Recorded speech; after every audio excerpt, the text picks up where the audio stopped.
causa de ciertos trámites relacionados con la documentación italiana, regresé al pueblo del nono Giovanni y de varios de mis tíos y primos. Volví al pueblo donde había vivido parte de mi niñez y que sin lugar a dudas me había marcado para el resto de mi vida.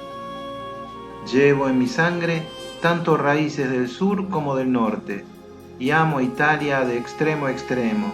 No existen para mí diferencias de ningún tipo.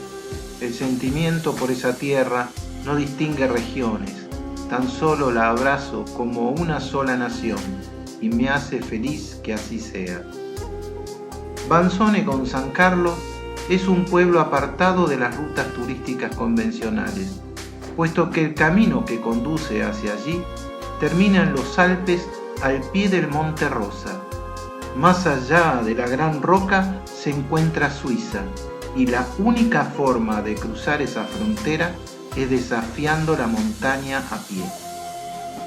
Una vez terminadas las gestiones en la oficina del Comune y recorrido los senderos del recuerdo, emprendí el largo viaje hacia Roma, donde debía comenzar a trabajar. La ruta elegida había sido en dirección a Alessandria, luego Génova, y desde allí bajaría por la costa. Había dejado atrás la ribera del lago Maggiore, y tras pasar cerca de Vercelli, un cartel de la autostrada llamó mi atención: Principato di Lucedio. Conocía estados independientes dentro del territorio italiano como el Vaticano o San Marino, pero no tenía idea sobre la existencia de un principado en la actualidad, por lo que decidí desviarme e investigar. Además, no estaba tan lejos, apenas unos 20 kilómetros. No imaginé nunca encontrarme con una historia escalofriante. Aquel camino interno era bastante angosto, apenas con espacio suficiente como para sostener la doble vía, pero la cinta asfáltica era buena. El paisaje había cambiado considerablemente, ya no había rastros de la cordillera alpina. Aquello era una vasta y monótona llanura, salpicada por pantanos y arrozales, con apenas algunas casas de campo, muy distanciadas unas de otras. Por un momento pensé que había errado la estrada, y una pequeña estación de servicio salvó aquellas dudas. Cargué combustible y le pregunté al hombre si faltaba mucho para llegar al Principado de Lucedio. El sujeto me observó intrigado. «Lucedio? Ma la abadía di Lucedio». No sabía qué responder. Volví a insistir con el tema del Principado, pero él me dijo en tono muy seco que lo que yo estaba buscando era la abadía y que quedaba a la izquierda del cruce, en la entrada a Darelo. Antes de irme, me dio una recomendación: no vaya a ese lugar, está maldito. Pese a la advertencia, decidí continuar y doblé en el desvío que me había indicado. Allí el camino dejó de ser de doble mano para convertirse en una desolada serpiente gris rodeada de sembradíos. Habré hecho unos 3 kilómetros y, a mano derecha, vi una construcción muy antigua, con un cartel que decía Principato di Lucedio. Un poco decepcionado, bajé y me dirigí hasta el arco que daba acceso a la abadía.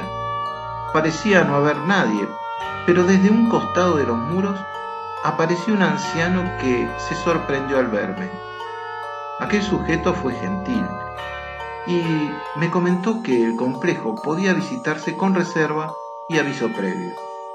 Le di las gracias y regresé al auto, pero antes de partir me preguntó: ¿usted conoce la historia de la abadía?